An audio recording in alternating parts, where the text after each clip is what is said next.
La motivation, c'est la béquille de ceux qui refusent de se discipliner. Fait que t'appelles ça mood, que t'appelles ça mindset, que t'appelles ça déclic, c'est juste une manière propre, dans le fond, de dire que t'essayes de réussir, mais sans rien faire de plate. La motivation, ça te fait commencer, mais ça te fait jamais continuer. C'est pour ça que ta vie recommence chaque lundi. En l'espace d'un an, j'ai fait du dropshipping, j'ai fait du Walmart to eBay, j'ai fait du YouTube faceless, j'ai fait un petit peu de trading. Il me semble que j'ai deux autres business que j'ai fait, mais je les ai oubliés. Ils sont écrits dans le newsletter. Mais j'ai fait tout ça. Puis si tu vois pas un problème avec ce que je viens de te dire en ce moment, tous les nombreux business models, j'en ai fait au moins deux autres. Fait qu'en tout, j'en avais six en un an. Si tu vois pas un problème là-dedans, moi non plus à ce moment-là, j'en voyais aucun. Puis ça, c'est un problème. Je vivais en cycle. Des fois, j'étais genre full focus. D'autres fois, j'étais plus du tout là.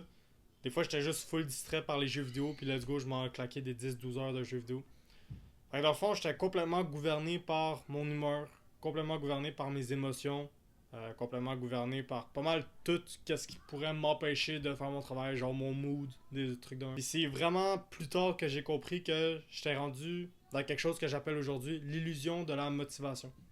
Fait que je vais te lire la définition de l'illusion de motivation. C'est croire que l'envie précède l'action, alors que dans le réel, l'action précède souvent l'envie. Je me disais des trucs comme ah ben moi le faire comme être motivé. Non mais live j'ai pas encore le bon mindset. Non mais moi juste attendre un petit peu puis je vais avoir des meilleures conditions. Puis celui que j'utilisais le plus souvent là, c'était non mais attends, je vais juste attendre d'avoir le petit déclic, le petit changement d'information qui va vraiment tout changer ma situation. Je dis ça parce que j'étais vraiment persuadé que tout ce qui me manquait, c'était un petit peu d'information puis travailler beaucoup dans mes moments où j'étais motivé pour réussir. C'est juste ça qu'il fallait. J'étais sûr qu'un jour tout allait s'aligner, que j'allais être prêt, que j'allais avoir le bon mindset. Dans le fond, que le déclic allait être là. Sauf qu'avec le chemin que j'ai traversé, j'ai beaucoup travaillé sur moi. Puis une des premières affaires que j'ai réalisées par rapport à la motivation, c'est que. Puis le déclic, c'est que la motivation, ça précède souvent l'action. Ça précède même pas la discipline non plus. Ça suit juste la répétition. Dans le fond, la manière qu'il faudrait que maintenant que tu le vois, c'est que le déclic, c'est une conséquence, pas un point de départ. C'est ça que j'ai compris à ce moment-là.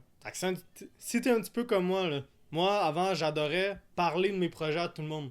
Commencer un nouveau projet. Puis j'avais hâte, là, j'avais plein d'informations, j'écrivais tout sur mon cahier. J'écrivais toutes mes étapes, puis tout. J'avais comme 15 étapes. Là, je décortiquais chaque étape. Ok, je dois faire ça. Partir un nouveau projet, c'est le truc le plus cool que j'aimais faire.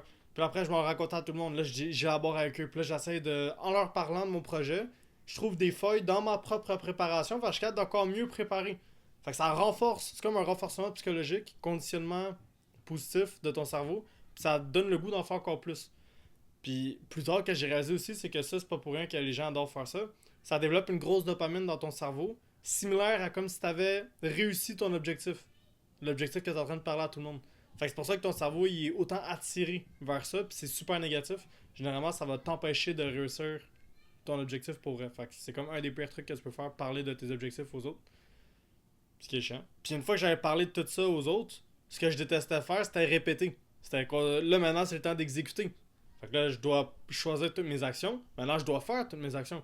Puis là, même quand c'est plat, même quand j'ai plus de motivation, quand c'est rendu plate, parce que ça fait déjà plus que une semaine que je travaille dessus non-stop, puis que là, j'ai plus trop la motivation, j'ai plus trop le goût, je veux prendre ça relax parce qu'on est rendu à la fin de semaine, ben c'est plus ça que j'aimais pas. C'est plus là que j'avais de la misère. Puis j'ai envie de te dire, si en ce moment, toi, tu ressens ça aussi, ben écoute, t'es à la bonne place parce qu'aujourd'hui, je décortique exactement tout ça.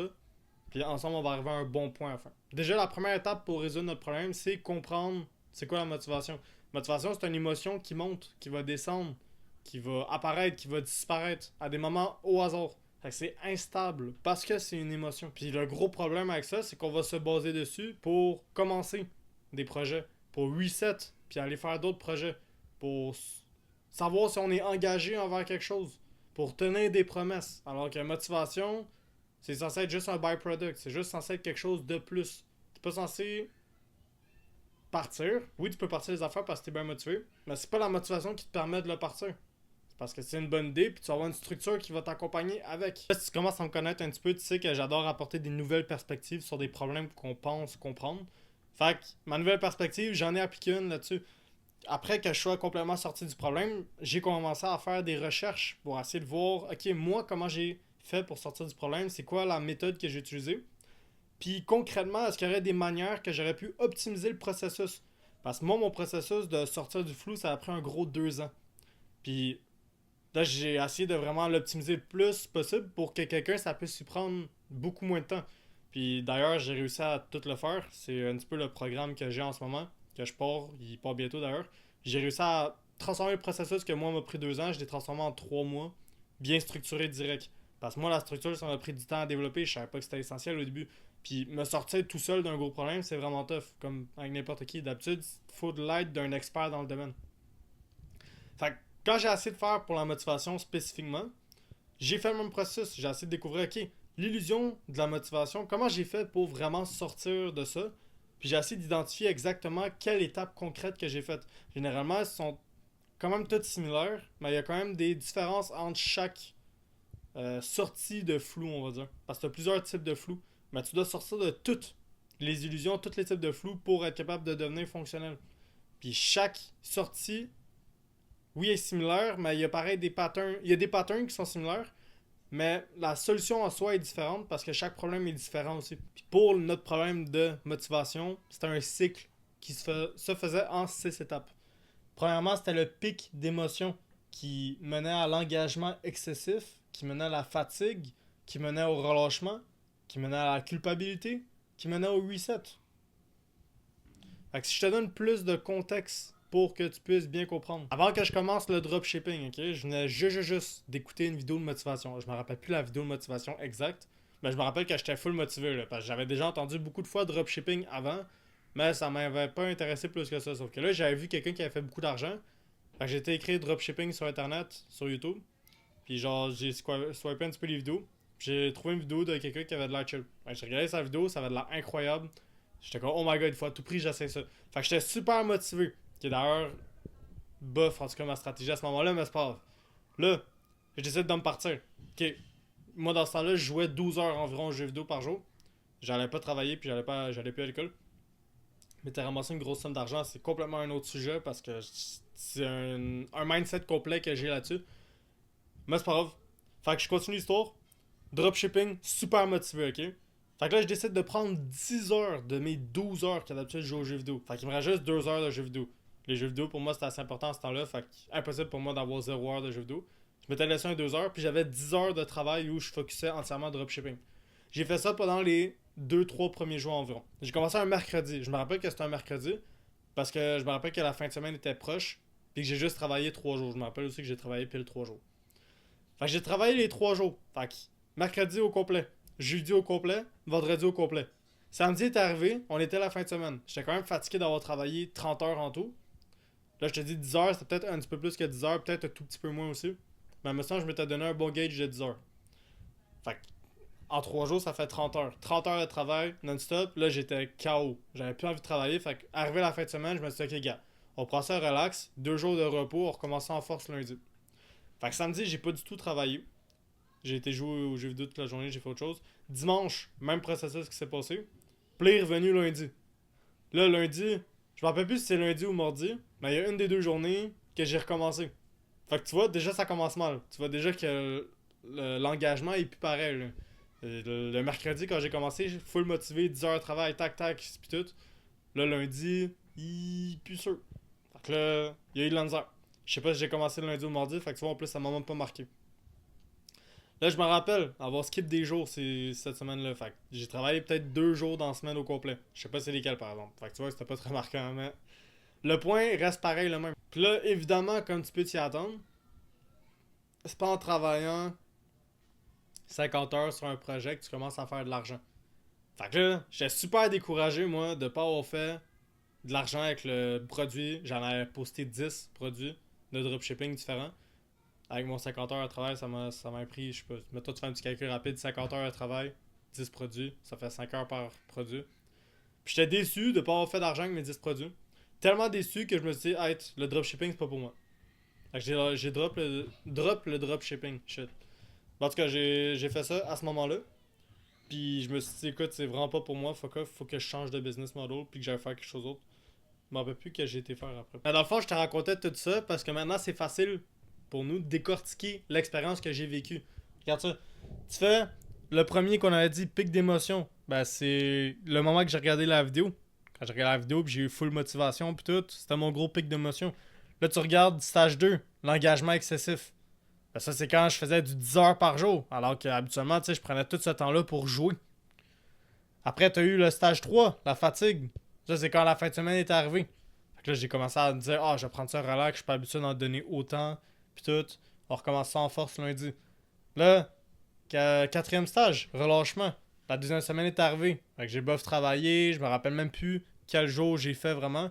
Puis, tu sais, j'étais plus tout là, c'était plus des 10 heures, c'était peut-être des 8 heures ce jour-là. Après, cinquième, j'ai eu la culpabilité, j'ai commencé à me sentir nul parce que j'ai pas fait de l'or ces semaines-là. Puis finalement, j'ai reset, j'ai commencé un autre business model, j'ai abandonné ce business-là, puis j'avais plus envie de faire ça. Parce que je trouvais ça chiant, parce que je trouvais ça plate, parce que je me trouvais nul dedans. Puis je me suis dit, bon, gars, j'ai pas fait d'argent, ça va pas marcher, fuck off, je m'en sur quelque chose d'autre. Là, oui, mon exemple a de l'air, oh my god, planifié pour ça. C'est sûr, je me suis pas juste basé sur cet exemple-là, comme je t'ai dit, c'est arrivé plusieurs fois que je pars des business models, mais j'ai remarqué que le même pattern revenait à chaque fois.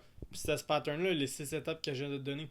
Fait que, oui, pour les grandes lignes, pour te favoriser ta compréhension, là, je les ai mis en ordre, bien détaillé puis tout, puis que ça marche bien. Mais c'est littéralement ça pareil. Si tu serais capable d'apporter la clarté à ta situation, tu aurais les mêmes 6 étapes en ordre aussi. Puis ça expliquerait exactement pourquoi tu arrives au point où tu es en ce moment. Fait que là, c'est cool, on comprend le cycle. Maintenant, la nouvelle perspective que je t'apporte, c'est que pour régler ta situation, tout ce qu'il faut, c'est détruire ce cycle-là, dans le fond. Si tu réussis à détruire ce cycle-là, tu n'auras plus besoin de l'illusion de motivation, ça va complètement disparaître de ta vie. Fait que tu vas être capable de maintenant travailler entièrement sur tes projets. Fait que déjà là, je veux que tu commences par te graver ça dans l'esprit. Le meilleur moyen de te détacher de l'émotion et de développer de la discipline, c'est d'avoir une structure. Construire ta structure va non seulement te rendre complètement indépendant aux émotions, mais surtout ça va te rendre beaucoup plus stable, puis beaucoup plus indépendant tout court dans ta vie. Tu n'auras pas besoin de dépendre de personne. Tout ce que tu as à faire, c'est suivre ta structure. Tu as bien beau être fâché, triste, peu importe, tu suis la structure. C'est tout. Tes émotions n'ont aucun rapport là-dedans. Tu te lèves, tu es fatigué, tu as une structure à faire pareil, tu le fais pareil. Tu es capable, tu as l'énergie nécessaire pour te lever debout. Si t'as pas dormi 1 heure, normalement tu serais correct. Si t'as dormi 1 heure, pose-toi des questions. Pourquoi t'as pas suivi la structure d'hier? Quand t'agis avec des critères, avec un cadre, avec des règles, que t'agis même si t'en as pas envie, ben la motivation, ça devient un bonus. Ça devient comme un petit boost dans les jeux de course. Ça te fait poursuivre encore plus vite ta route. Ça te donne un avancement. Mais t'es capable de pareil continuer la route sans. Puis le problème, c'est qu'il y a beaucoup de gens en ce moment qui mélangent la motivation comme si c'était de l'essence. Alors que la motivation, c'est pas de l'essence. La motivation, c'est du nitro. L'essence, c'est ta structure que tu es censé suivre, tout court. La motivation, c'est du boost, du nitro. Permet d'arriver plus vite. Tu peux pas avancer avec juste du nitro.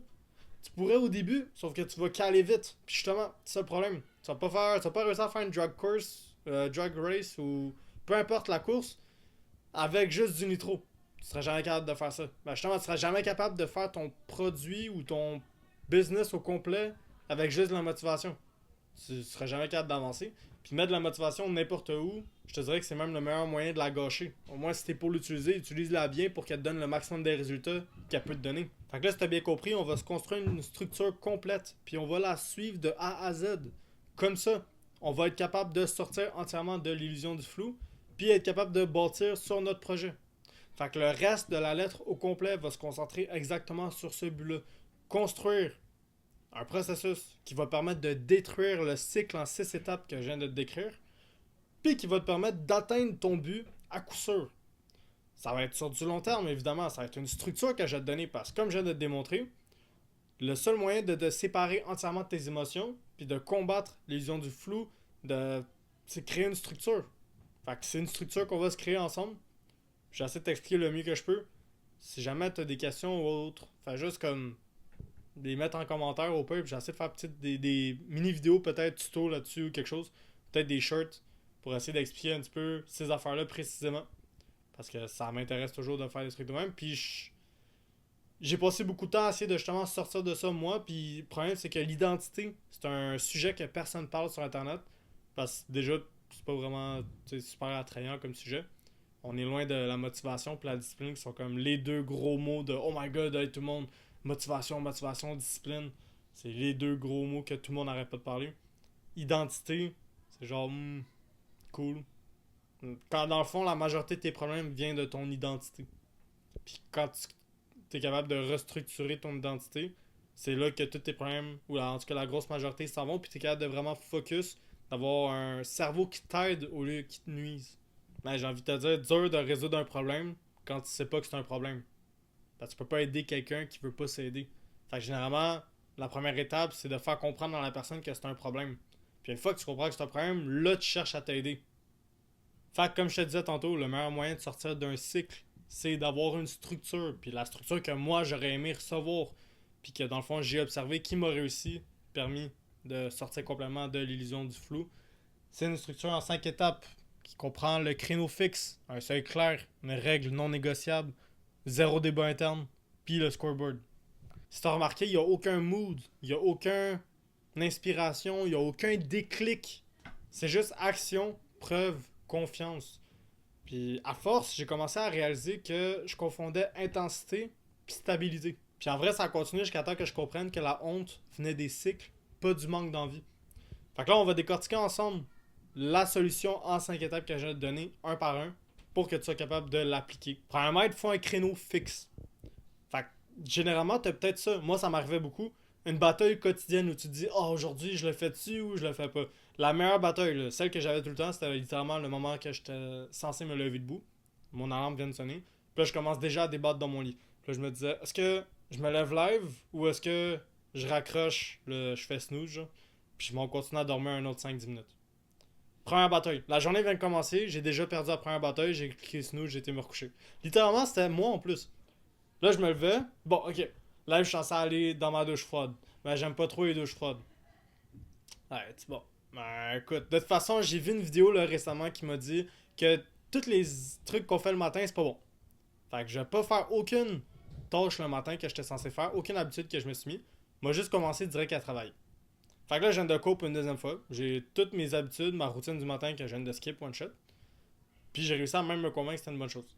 Je commence à travailler. Ah, ben là, gars, je peux pas commencer à travailler, là, mes mains sont pas encore réveillées, puis je dois écrire beaucoup. Écoute, tu m'as allé regarder une vidéo pour que mes mains ils se réveillent, puis m'a faire des étirements de mains pendant que j'ai regardé la vidéo. Troisième coupe. Je passe genre 1 heure et demie, peut-être 2 heures à regarder la vidéo. Là, c'est le temps de travailler, tu sais, depuis que je suis censé travailler, là. Toujours pas travailler. Ah, ben là, tu sais, je commence à avoir un petit peu faim, là. M'a grignoté. Là, ah non, gars, je viens de manger. Pendant que je mange, je peux pas rien faire, j'écoute une vidéo. Ah, mais là, je viens de finir de manger, gars, je suis pas tout là, là. Fuck off, mais aller faire le ménage de ma chambre ou n'importe quoi d'autre. Littéralement, là, tu viens de peut-être gaspiller 5 heures de ta vie. T'as perdu déjà 3 batailles de début de ta journée. Fait quelque chose qui marche pas. C'est pour ça que je te dis un créneau fixe. C'est pas obligé d'être toute la journée. Tu peux te mettre un 2, 3, 4 heures. Moi, en ce moment, c'est ça que j'ai. J'ai un 4 heures minimum. Ouais, 4 heures et demie. J'ai un 4 heures et demie minimum. Que chaque jour, peu importe ce qui arrive, je fais 4h30, le début de ma journée, le moment où je me lève, à partir du moment que je me lève, j'ouvre les yeux, tac, sors du lit, j'ai un 4h30 pré-setup. Puis dans ce 4h30 là, je l'ai fait d'une manière où je peux tout effectuer pour que mon business avance, que je fasse un truc qui s'appelle des lever moving tasks, un principe de business tout. Dans le fond, c'est les tâches qui font le plus avancer ton business. Puis moi, je dis tout setup d'une manière où, selon l'énergie que j'ai, c'est ça le meilleur que je pourrais faire à ce moment-là. Fait que ça tout bien setup. Si je fais juste accomplir ce 4h30 de travail-là, mon business, il a bien avancé pour la journée, il a assez avancé. J'ai atteint mon seuil que je me suis mis. Qui est d'ailleurs, me semble, la prochaine étape. Mais en tout cas, fait que le créneau fixe, ça je te dis 4h30. Puis moi d'habitude, en ce moment, je me lève à 8h. Fait que d'environ 8h à 11h40, non. De 8h à 12h45. Environ, ouais, c'est 4h45. 4h30, 4h45, ça dépend si mon dernier blog, je veux faire un 3h avec un... En tout cas, je connais mes affaires. Ça dépend de ça, mais des fois il est demi, des fois il est 45. Ça dépend des jours si j'ai un petit peu plus de temps ou non. Fait que je fais ça, puis après ça, hop, ma journée est terminée. Là, je m'en vais au gym. Évidemment, j'ai le gym qui est préparé environ 1 heure après ça. Puis après, j'ai les autres restes de trucs de ma journée, je dois aussi aller travailler pis tout. Mais tout est setup pareil. Fait que comme ça, il n'y a rien qui est laissé au hasard. Puis là, moi, oui, je suis rendu à un niveau plus expert, je peux faire des plus gros blocs comme ça. Toi, vu que techniquement, je connais pas ta situation, fait que je pars du principe que t'es débutant, t'essayes de sortir du flou. Donc, ce que je te conseille, minimum 2 heures. Puis en fait, pas mal maximum aussi. Planifie-toi un 2 heures par jour. Ce 2 heures-là, tu le choisis. Mais chaque jour, ça doit être le même moment. Si tu veux que ça soit quand tu te réveilles, parce que tu veux faire comme moi, tant mieux. Choisis quand tu le réveilles. Je sais pas, tu te réveilles à quelle heure. D'ailleurs, petite parenthèse ici, aucun rapport avec la vidéo. Si tu choisis une heure pour te réveiller, garde cette heure-là tout le temps, même la fin de semaine. Je sais que c'est plate, je sais que, oh my god, non, non. Ton sommeil aime la régularité. Si tu dors toujours à des heures différentes, ton sommeil va jamais être capable de suivre. Puis c'est pour ça que même si tu dors beaucoup, t'es pareil fatigué. Parce que tu as quelque chose qui s'appelle une qualité de sommeil. Enfin, même si tu dors beaucoup, qui est une quantité, si tu n'as aucune qualité de sommeil, tu dors peut-être à 30% d'efficacité. Fait que 30% d'efficacité sur 8 heures de sommeil, t'es peut-être à du 3 heures de sommeil, genre. Fait que c'est normal que tu n'as aucune énergie. T'as pas assez bien dormi. À cause que t'arrêtes pas de changer l'heure. Puis quelque chose qui change, ben, qui impacte en fait beaucoup, le plus en fait, ton efficacité de sommeil, c'est l'heure de réveil. Fait que réveille-toi toujours aux mêmes heures. Puis pour ça, ben, essaie de coucher toujours aux mêmes heures aussi, comme ça t'as au moins toujours le même nombre de temps à réveiller. Fait que ça, c'était une parenthèse, aucun rapport avec le. avec le truc que je disais de base. Fait que là, comme je te dis, tu choisis un 2 heures. 2 heures, là. C'est juste 2 heures. T'as 16 heures dans une journée. Tu peux travailler 8. Parfait, il t'en reste 8 autres. Tu peux faire ce que tu veux de ces 8 autres-là. Viens pas me dire que ton 8 autres heures est tout utilisé. C'est impossible. T'as peut-être 4 heures ou 5 heures de ces 8 heures-là qui est utilisé. Parfait, il te reste 3 heures. Je viens de t'en donner 2. 2 heures. Tu prends ces 2 heures-là, puis tu le cédules. Chaque jour, à ce moment-là, tu travailles. Si t'es pas capable pour l'instant de le faire, réorganise ton horaire au complet pour que tu sois capable d'avoir ces 2 heures-là, back to back, que tu es capable de travailler. Ça, c'est le premier. C'est la première étape. Super important. Créneau fixe. Pour l'instant, on va faire un exemple, puis je vais mettre, mettons, 8 à 10 du matin.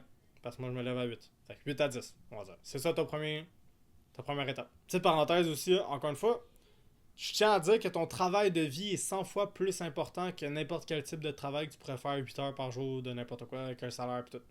Ton travail de vie a le potentiel le potentiel de potentiellement te retirer complètement d'une job. OK? T'as le potentiel de quitter tout puis de pouvoir te concentrer entièrement sur quelque chose qui te plaît juste parce que tu y as mis beaucoup d'heures séparées sur des jours. Puis ça t'empêche de devoir travailler pour quelqu'un d'autre plus tard.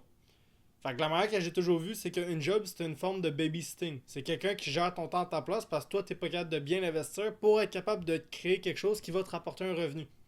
Fait que c'est pour ça que moi, ça m'a toujours fait chier de travailler pour quelqu'un. Parce que je me dis, shit, je suis même pas assez capable de moi-même créer un business puis bien utiliser mon temps pour moi. Fait que je dois gaspiller mon temps pour quelqu'un d'autre pour que lui utilise mieux mon temps que moi sur lui puis me donne une genre de différence monétaire pour que je reste. Fait que c'est chiant, je sais très bien que mon temps vaut pas 16$ ou 20$ ou 25$ de l'heure. Ça vaut clairement pas ça. Mon temps vaut beaucoup plus. Mais à cause que je suis pas capable de bien l'utiliser pour l'instant, ben c'est juste ça que ça vaut. Ça vaut ton salaire. Fait que je te faisais cette parenthèse-là pour te dire, aie pas peur de vraiment focus le 2 heures. Là, je t'ai choisi 2 heures. Une session deep work, 2 heures. Mais tu sais, fais-le pour vrai. Si tu réussis ton projet, tu n'auras plus jamais besoin de travailler. Tu vas faire de l'argent avec ça. En plus, tu fais quelque chose que tu aimes. Fait que tant mieux. Deuxième étape, il te faut un seuil clair pour que chaque jour, tu puisses savoir est-ce que j'ai réussi ou est-ce que j'ai échoué. Là, je l'ai comme déjà inclus dans l'exemple que je t'ai donné parce que je suis rendu habitué des faire. Fait que là, maintenant, c'est rendu naturel. Mais le seuil clair dans cette situation-là, ça serait le 2 heures de deep work. Le créneau horaire, 2 heures. Puis là, je t'ai dit 2 heures de deep work. C'est ça ta donnée réelle. Est-ce que tu as fait 2 heures ou est-ce que tu as fait 1 heure et demie? T'as-tu fait 1 heure de deep work? Si t'as fait 1 heure de deep work, t'as pas réussi. Le but, c'était de faire 2 heures de deep work. Fait que, oui, t'as fait 1 heure. Bravo. Mais t'as pareil pas fait 2 heures. T'as même pas respecté ce que toi t'as dit. Puis encore une fois, ça va venir déchirer tout ton respect interne. Si toi-même, tu respectes pas ce que tu dis, pourquoi est-ce que les autres te respecteraient? Si toi-même, t'es même pas capable de respecter.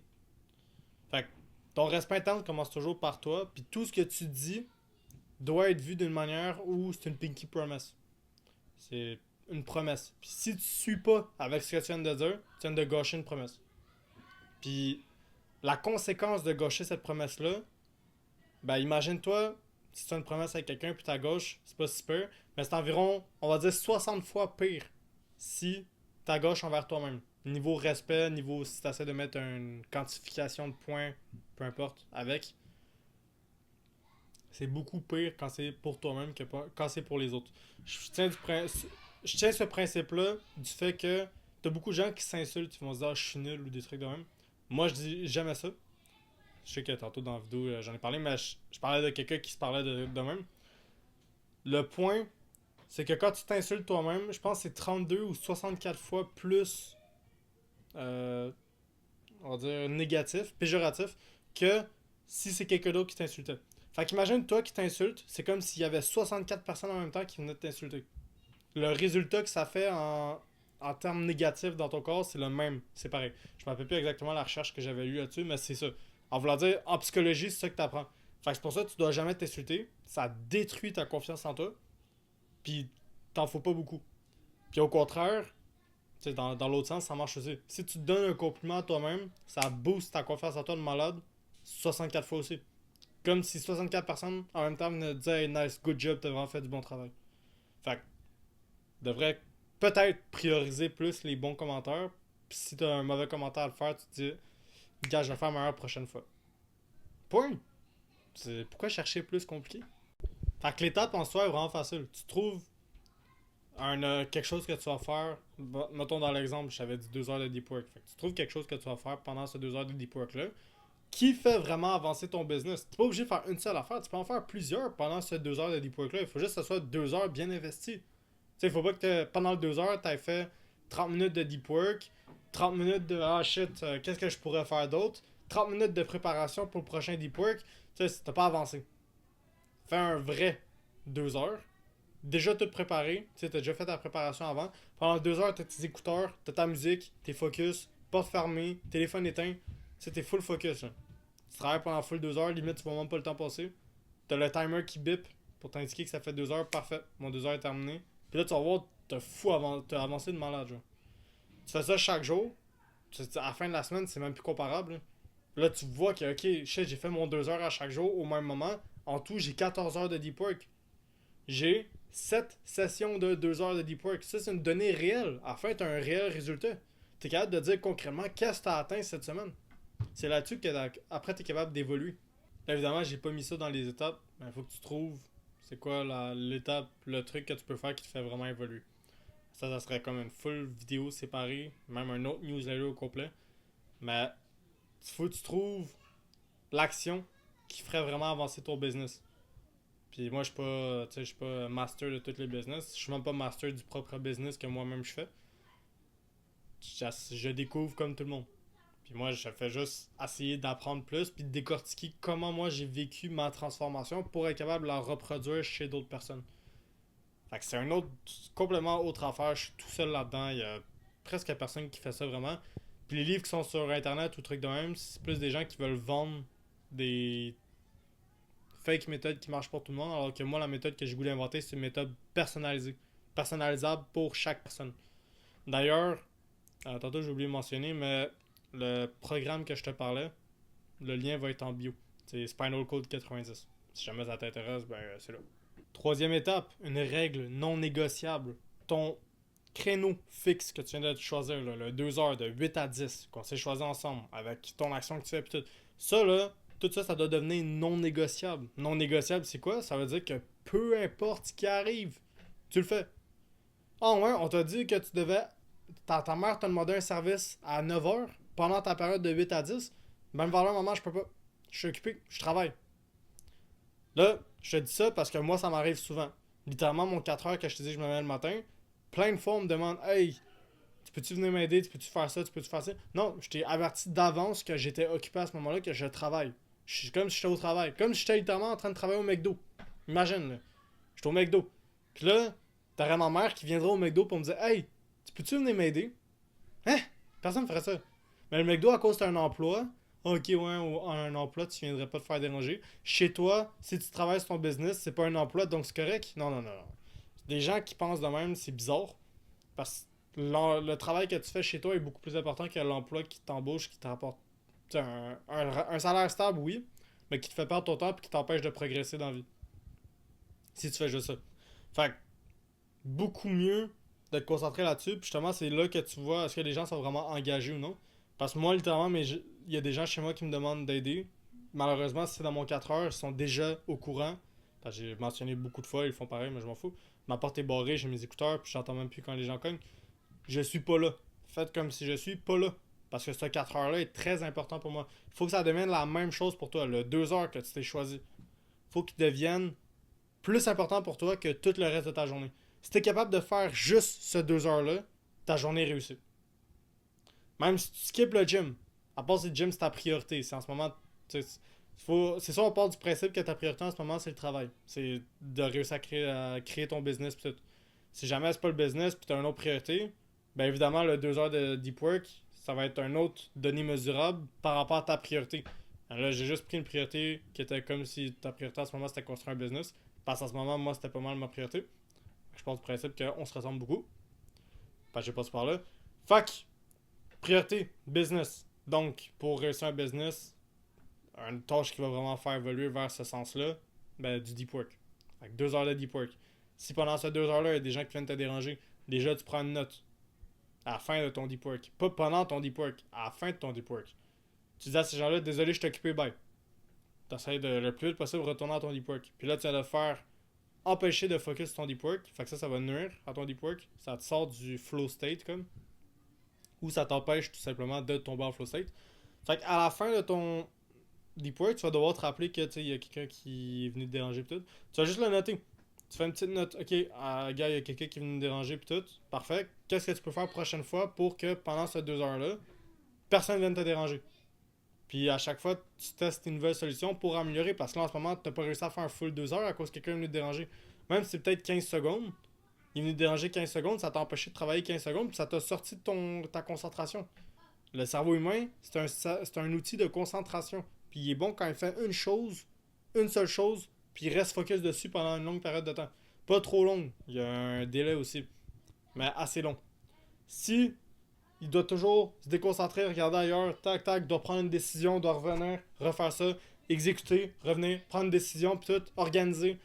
Là, c'est là qu'il se perd. C'est là qu'il devient plus bon, il doit faire plusieurs tâches en même temps. Le cerveau est répétitif, il aime refaire la même tâche plusieurs fois. C'est là qu'il devient plus en plus bon, puis qu'il est capable de commencer à optimiser le processus. Puis tantôt, j'ai oublié de faire une petite parenthèse. Le bloc, si je peux te donner un petit truc, essaie de le mettre le plus tôt possible. Je vais pas rentrer dans les détails, mais le moment dans ta journée que tu as le plus d'énergie mentale, que tu es capable d'avoir les meilleurs résultats pour tout ce qui te demande d'utiliser ton cerveau, c'est le matin quand tu viens juste de te réveiller. C'est là que tu n'as rien fait de ta journée. Fait que plus tu le mets proche du matin, de quand tu vas te réveiller, plus que tu as accès à ton cerveau pour construire sur du réel, puis plus que tu vas réussir à améliorer ton business de ce point-là. Fait que mets-le le plus proche de quand tu te réveilles, puis si tu ne me crois pas, ben mets-le où tu veux, tant mieux. Quatrième étape, zéro débat interne. Avec ce processus-là, tu n'auras plus de débat interne. Au début, c'est normal qu'il t'en reste encore un petit peu. T'es dans le déphasement, le déconditionnement. Tu sors d'un processus qui était pas bon pour toi, qui était nuisible, qui t'empêchait de réussir. Là, je vais te mentionner que les premières journées, c'est les plus faciles, oui, mais c'est aussi les plus fragiles. Puis plus tard, à force d'avoir des données, tu vas être capable d'améliorer ton processus, puis potentiellement même de le changer, pour être capable de continuer à réitérer dessus, puis l'améliorer en boucle. Mais là, je te conseillerais de garder ce processus-là pendant au moins 2 mois. Parce que si tu commences à changer à chaque semaine, tu ne seras jamais vraiment capable de voir les résultats. Puis tu n'as pas assez de données réelles avec juste une semaine de travail. Il faut au moins un mois ou deux pour être capable de vraiment bien bâtir dessus après. Fait que pour tout changement majeur, attends un bon 1 ou 2 mois minimum. Puis moi, je te dirais 2 mois vu que là, c'est ta première grosse session d'hypoc bien structurée. Fait que la première structure, essaie de la garder au moins 2 mois. Maintenant, cinquième et dernière étape, le scoreboard. Si t'es pour tenir une seule information de tout ce que je t'ai dit, retiens ça. Ce qui n'est pas mesuré, retourne à l'émotion. Un scoreboard, c'est juste un tableau de vérité. C'est juste te dire ce que tu as vraiment fait dans la journée, ce que tu n'as pas fait, puis est-ce que tu as réussi ou tu n'as pas réussi. C'est tout. Ça dit ça pour chaque jour de la semaine, puis à la fin de la semaine, tu sais, ok, est-ce que j'ai réussi ou est-ce que j'ai pas réussi. Puis pourquoi c'est primordial? Parce que si jamais tu penses que tu travailles fort, ben ton scoreboard va te le dire. Si tu penses que tu avances, ton scoreboard va te le dire. Si tu penses que tu es discipliné, ton scoreboard va te le dire. Fait que ça enlève toute possession, toute complication de trucs que tu pourrais te dire dans ton cerveau, puis que tu pourrais essayer de te manipuler, te minimiser, te détourner de la vérité. Tous les trucs nuisibles que ton cerveau peut faire par défaut pour essayer de te nuire, ça les retire complètement. Tu regardes ton tableau, puis tu vois, oui, j'ai réussi, non, j'ai pas réussi. Ok, parfait. Qu'est-ce que je peux faire pour m'améliorer pour que la semaine prochaine, je sois plus en train de réussir que cette semaine? C'est tout, c'est juste ça que tu dois faire. Si tu continues sans scoreboard, qu'est-ce qui va arriver? C'est super simple. Tu vas travailler 3 jours super productifs comme j'ai fait. Ensuite, tu vas prendre une pause de 2 jours. Ensuite, tu vas travailler 2 jours dans une semaine super productif. Puis dans cette même semaine-là, tu vas avoir 3 jours que tu vas pas du tout travailler. Puis ton cerveau, qu'est-ce qu'il va retenir? Il va juste se rappeler des 5 jours super productifs que tu as eu. Fait que lui, qu'est-ce qu'il se dit? C'est shit, j'ai été super productif. Quand dans le fond, ça fait une semaine et demie, puis tu as juste travaillé 5 jours. 5 jours sur 10 jours. C'est pas productif du tout, là. Ok, oui, t'as peut-être travaillé beaucoup pendant ces 5 journées-là, mais t'as zéro avancé, puis là, finalement, t'abandonnes. Fait que c'est pas bon. Là, tu comprends l'importance d'un scoreboard, mais là, je vais t'indiquer comment créer un. Fait qu'il y a 3 règles super importantes pour un scoreboard. Le premier, c'est qu'il doit être binaire. Le deuxième, c'est qu'il doit être visuel. Puis le troisième, c'est qu'il doit être public pour toi-même. Fait que je commence avec le premier, binaire. Le binaire, ça doit être 0 ou 1. T'as réussi, t'as raté. Je l'ai eu, je l'ai pas eu. C'est tout. Fait que comme je te disais avec l'exemple tantôt, c'est pour ça qu'on a choisi un seuil, une sorte de critère clair. 2 heures de deep work. Est-ce que tu as fait 2 heures de deep work ou tu as fait 1h59? 1h59, c'est pas 2 heures. Il faut 2 heures de deep work. On a dit 2 heures de deep work, c'est 2 heures de deep work. Si une journée, tu as fait 2 heures de deep work, 1. C'est ton 1. Tu peux écrire 2 si tu veux. Une journée, tu as fait 1h59, 0. Tu pas fait 2 heures de deep work. Chaque jour, lundi, mardi, mercredi, jeudi, vendredi, samedi, dimanche, tu as 0 puis des 1. Tu sais exactement lesquels tu as réussi, lesquels tu pas réussi. Si tu as remarqué, il n'y a aucun j'ai presque réussi, aucun j'ai essayé, non, mais j'ai vraiment fait de mon mieux. Non, non, non, on s'en fout. C'est pas de ton mieux qu'on cherche. On cherche une constance, on cherche du 2 heures. Si tu fais pas 2 heures, t'as pas réussi. Le critère, c'était 2 heures. C'est la seule façon qu'on a en tant qu'homme de vraiment évoluer. C'est de se dire, gars, soit je l'ai eu, soit je l'ai pas eu. Puis le problème, c'est que depuis qu'on est petit, on se fait dire que l'échec, c'est pas bon. Que là, ok, gars, j'ai essayé un petit peu, bon ben c'est assez, gars, t'as fait de ton mieux. Sauf que faire de son mieux, ça veut rien dire. C'est pas parce que tu fais de ton mieux que qu'est-ce que t'as fait, c'est bon. Puis il y a des gens qui sont vraiment bornés dans cette façon de penser-là, qui pensent que parce qu'ils ont travaillé beaucoup, ils méritent beaucoup. Alors que le mérite puis la quantité de travail que tu fais a aucune corrélation. C'est pas parce que tu travailles beaucoup que qu'est-ce que tu fais, c'est bon. Pas parce que tu travailles beaucoup que la façon que tu le fais est bonne. Puis, dans le fond, il n'y a rien, il n'y a aucune corrélation entre les deux. Il y a des gens qui sont capables de super bien. Genre, mettons, ok, j'adore optimiser des processus. Fait que souvent, je vais être capable de faire 3 heures de travail pour quelqu'un d'autre. Je vais être capable de le faire en 45 minutes. Parce que j'ai trouvé une meilleure façon de le faire. Puis j'ai réussi à optimiser le processus. Parce que c'est ça que j'aime faire, optimiser le processus. Imagine-toi, là. Cette personne-là, qui a travaillé 3 heures, elle pense qu'elle a le mérite d'avoir yes, je me suis tout donné 3 heures de travail. Puis moi, j'ai fait le même travail qu'elle, j'ai peut-être même un meilleur résultat, puis ça m'a pris juste 45 minutes. Moi, la valeur que je trouve, c'est vraiment, gars, j'ai réussi à sauver 1 heure et quart pour faire le même travail qu'elle. Puis c'est pas nécessairement là que tu devrais vraiment trouver la valeur. Moi, c'est là que je la trouve parce que je trouve ça cool d'inventer des processus pour me faire sauver du temps. Je trouve que le temps, c'est beaucoup plus important que de l'argent. Mais il y a des gens que leur fierté se trouve dans les heures qu'ils ont travaillé. T'as des gens qui se vantent j'ai fait 70 heures de travail cette semaine. C'est sûr, t'as déjà entendu ça. J'ai fait 80 heures cette semaine. Peut-être même c'est toi en ce moment dans la vidéo qui le regarde. C'est gratifiant, oui, parce que tu te dis, ok, check comment à sueur de mon front, j'ai réussi à y aller. Sauf que de un, ça veut rien dire. De deux, tout ce temps-là que t'as perdu, t'aurais pu mieux l'investir ailleurs sûrement. Puis de trois, ça veut pas dire que, tu sais, ça te donne pas genre une meilleure force. T'as des gens qui. On va essayer de développer ce point encore plus.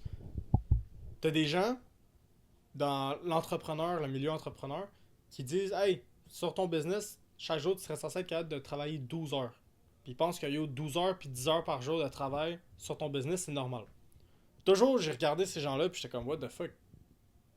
Je suis même pas capable moi-même de travailler 12 heures sur un projet. Puis je me considère quand même assez correct dans le milieu, on va dire. Puis 12 heures sur un projet, impossible. J'ai même pas cette quantité de concentration là. Je fais mon 4 heures comme je fais chaque jour. D'habitude, je suis capable de encore focus sur moi un autre 3 heures durant la journée. Fait qu'en tout, ça va faire 7 heures de deep work. Puis c'est pas mal ça, là. Après, j'ai pas mal fini pour ma journée, mais aller faire autre chose. M'aller au gym, aller prendre soin de moi, m'aller écouter une vidéo ou un podcast ou quelque chose pour améliorer ma façon de penser. Mais t'as des gens qui travaillent 12 heures. Tu fais quoi pendant 12 heures? Fait que c'est comme une mauvaise façon de le voir, j'ai l'impression. Ou t'as des gens qui pensent que la quantité de travail que tu fais, c'est ça qui est important, quand dans le fond, c'est vraiment la qualité de ce que tu fais qui est important. Si t'es capable d'avancer plus que la personne qui a fait 12 heures de travail, puis t'as fait juste 35 minutes de travail, ben c'est pas parce que t'as fait juste 35 minutes de travail que c'est pas bon. T'as plus avancé que la personne qui a fait 12 heures. T'as des gens qui font 12 heures à perdre leur temps. Comme je te disais tantôt dans mon exemple. 5 heures de travail pas faites. Oui, ok, j'ai dans ma tête pensé que j'étais productif pendant 5 heures de temps le matin à cause que je venais de skip ma douche pour faire mon travail, que finalement je peux faire mon travail, j'ai fait une vidéo, mais gars, au moins je regarde une vidéo, pendant que je mange, je regardais aussi une vidéo pis tout. Sauf que c'est juste de la fausse productivité, j'ai zéro avancé sur mon business à la fin. Fait que les autres, ils chargeaient à être productifs, puis oh gars, ma journée est vraiment remplie, je fais 12 heures de travail. Là, ils racontent ça aux autres, les autres ils reçoivent full dopamine, ils sont comme, ah, les autres sont fiers de moi aussi parce que je fais 12 heures de travail. Quand moi je fais mes petites sessions de deep work 4 heures chaque jour, puis comme je t'ai dit, en 4 heures, j'ai le temps de tout faire que j'ai besoin. Puis après, si je veux, je peux continuer à travailler pour m'avancer sur mes prochains jours d'avance. C'est deux mentalités complètement différentes, puis je suis persuadé que le 4 heures par jour, c'est vraiment la meilleure façon de le voir. Là. Fait que je te conseille vraiment de pas faire le 12 heures. Le 12 heures que je t'ai donné, c'est bon. Commence par ça, puis si après tu veux racheter plus d'heures, tant mieux, mais commence au moins par le 2 heures pour commencer à avoir une structure qui va te permettre de réussir. Fait qu'on n'oublie pas, il faut que ça soit un binaire. Fait que c'est un ou 0. Ça veut dire que soit tu l'as pas. Si t'as eu 1h58, t'as pas eu 2 heures. C'est 0. Qu'à chaque fin de semaine, tu vas avoir des 0 puis des 1. Tu vas être capable de voir exactement quel jour t'as réussi, quel jour t'as pas réussi. Tu vas peut-être même te rappeler pourquoi t'as pas pu réussir cette journée-là. Tu vas être capable de te dire, prochaine semaine, qu'est-ce que je peux faire pour réussir ou m'empêcher de pas réussir dans le fond. M'empêcher d'échouer. Parce que tu n'es pas juste obligé de chercher comment faire réussir, tu peux aussi te faire chercher comment t'empêcher d'échouer. Comme ça, vu que tu peux pas échouer, tu peux juste gagner. Comme tu sais, tu peux trouver des manières d'être plus concentré ou tu peux retirer les distractions. Comme ça, si t'as plus de distractions, ben t'es obligé d'être focus, il n'y a plus rien d'autre à faire. Tu peux soit tout enlever qu'est-ce qu'il y a autour de toi, comme ça t'es obligé d'écrire. Mettons que tu dois écrire un roman. Ou tu peux t'enfermer dans une pièce, puis t'as 1 heure devant toi, où tu peux faire ce que tu veux, mais tout ce qu'il y a devant toi, c'est un livre puis un crayon. Fait que soit tu perds ton temps pendant 1 heure à regarder le plafond, faire la méditation, puis juste t'attends, ou soit t'écris, parce que de toute façon, t'as rien d'autre à faire. Fait que, c'est deux façons de le voir, en fait. Le deuxième truc du scoreboard, c'était visuel. Ça, c'est parce que tu dois le voir. Pas obligé d'être écrit. Moi, j'adore que ça soit écrit, parce que ça te donne un sens de plus d'utiliser. Puis d'habitude, tu essaies de le dire aussi en même temps, c'est parfait. En tout cas, moi d'habitude, j'accroche ça, mettons, sur mes murs. Un mur que je vais regarder, mettons, le mur derrière mon ordi. Ben, il y a un mur derrière mon ordi, mais je l'ai un petit peu plus haut que mon ordi, sinon il est caché par mon ordi. Puis là, tu colles une feuille là. Une feuille importante que tu veux voir chaque jour, si tu sors régulièrement devant ton ordi. Tu peux mettre peut-être une feuille devant ton lit, si t'as ton mur collé proche de ton lit. Ou sur ta porte, genre. Truc de même. Derrière ta porte, peut-être. Fait que tu sais, comme ça, tu le vois régulièrement. Puis après, tu peux corriger dessus. Fait qu'il faut que tu puisses le voir. Ça peut être une application, ça peut être un journal, ça peut être n'importe où que tu es capable de le voir. Pas caché dans 8 documents, puis hey, il est dans 2 dossiers, là. Ah, oh, fuck, je me rappelle plus où je l'ai mis, puis tout. S'il est aussi dur à aller chercher, c'est ça, certain que tu vas pas le suivre. Il n'y a aucune chance que tu suives ça, tu vas juste arrêter. Pourquoi est-ce que tu te ferais chier à aller chercher aussi loin? Déjà que c'est quelque chose en plus que t'as pas vraiment envie de faire, pourquoi est-ce que tu te mets autant de barrières pour réussir à aller le chercher? Mais là, le plus facilement possible, le plus accessible possible pour au moins te faciliter un petit peu la tâche. Essaye au moins de t'aider un petit peu. Puis là, ça fait exprès, j'ai comme inclus le troisième point dedans. Fait que c'était être public pour toi-même. Fait que c'est ça. Être public pour toi-même, c'est justement l'accrocher sur le mur. Ou si c'est genre une photo que tu as voulu faire sur ton téléphone, ben mettons une note que tu as voulu faire sur ton téléphone, tu prends un screenshot puis tu mets en fond d'écran, genre. C'est public parce que d'autres gens pourraient le voir, mais tu le fais pas pour les autres, puis au pire, tu peux t'arranger pour que les autres le voient pas. Genre, tu leur dis, ah, viens pas dans ma chambre ou check pas mon téléphone. Mais je veux dire, c'est public pour toi. C'est une place où, super accessible, chaque jour, tu peux le voir super facilement. C'est ça le but. Comme ça, t'es constamment rappelé que tu dois travailler ça, puis que tu dois suivre ton scoreboard, que tu dois le faire. Ok, j'ai échoué, c'est vrai, j'ai échoué. C'est vrai, je m'étais dit, ok, que j'allais faire ça à la place de ça de même, puis que maintenant, j'allais peut-être avertir mes parents avant de commencer ma session pour être sûr certain que pendant les prochaines 2 heures, ils me dérangent pas. C'était peut-être ça ta nouvelle solution. Puis là, t'es capable de continuer de même. Si tu vois jamais tes résultats, tu vas avoir de la misère à évoluer dessus. On approche de la fin, il me reste juste un exemple concret pour être sûr de bien solidifier tout ce que je viens de dire. On va faire un exemple concret où on va prendre moi comme exemple. OK? Fait que le contexte, là, j'ai un créneau que je me suis mis de 6 à 8 heures. Le seuil que je me suis mis, c'est 2 heures de deep work. La règle non négociable que je me suis mis, c'était non négociable. Fait que juste, je suis obligé de le faire. 6 à 8 heures, c'est non négociable. Puis là, mon scoreboard, il ressemble à ça. J'ai lundi où j'en ai fait un, mardi où j'en ai fait un, mercredi 0, jeudi 1, vendredi 1, samedi 0, dimanche 1. Là arrive la fin de semaine. T'sais, on est la fin de dimanche. J'ai eu 1. Je débat pas. Je regarde. 5 sur 7. C'est ça, une identité qui se construit. Puis là, c'est pas parfait, j'ai pas fait 17 sur 7, mais c'est un super gros progrès. Puis là, oui, dans mon exemple, j'ai eu 5 sur 7. C'est pas, tu risques d'avoir peut-être du 4 ou 3 sur 7. Mais hey, t'as un point de départ, fucking 3 sur 7. Maintenant, construis dessus. T'as essayé, ok? T'as vraiment essayé toute la semaine de le suivre, puis gars, t'as pas été capable toute la semaine. À chaque fois que t'es arrivé quelque chose, t'as eu 1 sur 7. Hey, dis-toi, yo, au moins t'as eu fucking 1 sur 7. Là, maintenant, t'es capable d'aller te chercher au moins du 3 sur 7 pour semaine prochaine. Jamais je créerai que les 6 fois que t'as pas réussi à faire ton deep work, t'as pas trouvé la solution à ton problème qui t'a empêché de le faire. C'est sûr que t'as trouvé au moins 3-4 solutions. Là, t'en appliques. Tu peux toutes les appliquer si tu veux, mais généralement, s'il y a personne qui fait ça, les gens ils vont essayer d'en appliquer un ou deux. Mais mettons, t'es capable d'en appliquer un ou deux. Puis là, t'es capable d'aller chercher 3 jours semaine prochaine. Du 3 sur 7. Incroyable. Là, imagine, t'as encore des problèmes. Encore, il y a quelque chose qui t'a empêché. Si tu regardes de faire 17 sur 7, t'aurais fait 17 sur 7, non? Fait que, il y a encore quelque chose qui t'a empêché de faire ton 2 heures. Parfait. Qu'est-ce qui t'a empêché de faire ton 2 heures? Qu'est-ce que tu pourrais faire pour que la troisième semaine, semaine 3, tu sois capable d'atteindre ton 7 sur 7? Ça, parfait. Là, t'essayes, semaine prochaine. T'essaies d'appliquer. Là, tu tombes à peut-être du 4 ou 5 sur 7. Parfait. Super grosse amélioration. T'es passé de 1 sur 7 à 5 sur 7 en 3 semaines. C'est super bon. Oui, l'objectif final, c'est de faire du 7 sur 7. Mais je m'attends pas de toi à ce que tu commences puis tu fasses déjà du 7 sur 7. Si c'est ça qui arrive, tant mieux. Mais moi, je pars du principe que là, tu pars de l'illusion de motivation. Fait que t'es comme dans un cycle flou. Puis à ce moment, tu essaies de sortir du cycle. Pour sortir du cycle, c'est normal qu'au début, ça soit pas parfait. Qu'au début, tu aies de la misère. C'est normal, c'est le but. Que tu fasses des erreurs pour que tu sois capable d'avoir de l'expérience. Le seul moyen d'avoir de l'expérience, c'est de l'exécuter. Fait qu'il faut que tu le fasses. Même si t'es pas bon ou que tu te trouves pas bon ou peu importe, on s'en fout. C'est normal, tu commences. Laisse-toi le temps d'évoluer. Il y a personne qui a commencé un nouveau sport et qui a direct que c'était une machine. Il y a personne qui fait rien dans la vie puis c'est une machine direct. Il y en a qui apprennent plus vite que d'autres, oui. Il y en a pour lesquels tu as des talents innés. Mais même le talent inné, il doit apprendre pour devenir meilleur. Il doit apprendre des choses pour savoir comment jouer. Tu sais, si j'ai un jeu que j'adorais jouer sur mon ordi, puis je trouvais que j'avais un talent dans le jeu, puis finalement, en continuant à regarder sur internet plutôt e-sport, j'ai vu que non, finalement j'avais pas de talent, c'est juste que j'ai appris rapidement puis j'ai réussi à bien exécuter le jeu. Mais j'ai pareil dû apprendre, j'ai regardé des vidéos YouTube, des tutos pour mieux exécuter dans le jeu, puis pour mieux comprendre le positionnement des gens, pourquoi est-ce qu'ils réfléchissaient comme ci ou comme ça. C'est un jeu PVP, fait que la psychologie ça aide beaucoup. Les gens vont avoir un pattern, puis tu vas être capable de prédire le pattern. On appelle ça dans le jeu read, à lire la personne, Comme ça, tu es capable de prévoir qu'est-ce que la personne risque de faire comme move pour la contrer. Fait que c'est tous des trucs que tu es capable de développer, mais que j'ai dû lire pareil.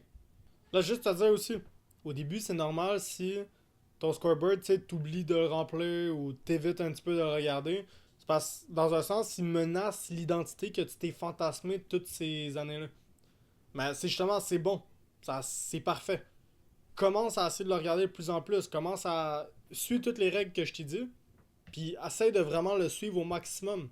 Surtout, essaye d'avoir un chaque jour. C'est correct, encore une fois, si t'as pas le 7 sur 7. Mais c'est ça que tu dois viser pareil. Puis chaque jour, demande-toi réellement pourquoi est-ce que j'ai pas réussi. Il y a plein de gens qui font des erreurs puis ils se demandent pas pourquoi. Ils refont la même erreur le lendemain. Faire une erreur une fois, c'est parfait. Faire la même erreur une deuxième fois, c'est super cave. Tu viens de perdre ton temps. Tu viens de perdre ta première fois, littéralement. Comme les gens qui ils essaient de sortir de l'addiction, puis ils relapsent 5 fois dans la même semaine. Pour la même raison. Qu'est-ce qui t'a empêché de comprendre la première fois ce qui t'a fait relapse?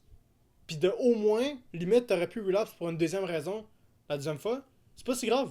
C'est bon, c'est une nouvelle raison. Là, t'apprends pourquoi cette raison-là. Ok, qu'est-ce que t'as fait qui t'a fait relapse cette fois-là? Puis tu t'empêches d'avoir encore accès à ça. Puis à force, t'es peut-être à 30 relapses de détruire ton addiction complètement. Mais les gens ne se rendent pas à 30, ils en font peut-être 10. Puis ils disent, ok, gars, je suis tanné, là. Puis ils assument juste qu'ils sont addicts. Puis en fait, ils se convainquent qu'ils sont pas addicts. Parce que ton cerveau est pas capable de faire avec la culpabilité. Fait qu'il est mieux se convaincre et se déculpabiliser. Fait qu'il va se manipuler à se faire croire que, ok, ouais, finalement, gars, fuck off, ça vaut pas la peine. Puis il va se donner une raison pour rester dans le déni. J'ai fait une newsletter complète là-dessus. Je vais la mettre en bio. Mais en tout cas, fait que maintenant, t'as en main tout ce que tu aurais besoin pour réussir à te défaire complètement de cette illusion de motivation. Si ce que tu viens de lire, ça t'a touché, ben écoute, comme je t'ai dit tout au long de cette lettre, puis de cette vidéo-là, c'est peut-être pas un problème de motivation. Fait que, écoute, c'est super simple, j'ai fait un diagnostic simple. Ça prend 5 minutes, c'est gratuit. Le lien va être en bio. Tu cliques dessus, puis tu vois si c'est vraiment, comme je te dis, peut-être le flou, ou si c'est peut-être juste un refus de trancher. Fait que fais-le. Sinon, j'ai d'autres ressources aussi en bio qui pourraient t'intéresser. J'ai un newsletter que je sors chaque semaine. C'est la version écrite de la vidéo, mais mieux écrite. La vidéo, j'essaie de la faire un petit peu en freestyle avec les idées que j'ai eues dans la newsletter. La newsletter, j'ai pris le temps de tout l'écrire au complet. Si jamais t'es quelqu'un qui aime plus écouter juste la voix pendant que, mettons, t'es en train de marcher ou t'es en voiture, comme une sorte de podcast, moi, c'est ça que je fais souvent. Fait que j'ai décidé de partir un podcast pour qu'il y en ait d'autres qui puissent faire ça aussi. J'ai le podcast, je vais le link aussi. Puis sinon, comme je te parlais, j'ai le programme pour passer de flou à fonctionnel en 90 jours avec une structure complète. Tu as juste à suivre la structure, puis tu deviens fonctionnel en 90 jours. Le programme y ouvre officiellement le 13 mars, 23h59. C'est là que les inscriptions se ferment. Puis je pars le programme avec juste ceux qui se sont inscrits. Je prends juste 3 personnes pour le moment parce que je veux être sûr et certain que ces 3 personnes-là réussissent. Fait que si ça t'intéresse, tu peux checker en bio, t'inscrire avant le 13 mars. Puis écoute, prends soin de toi, j'espère que ça t'a vraiment aidé. On se retrouve dans la prochaine.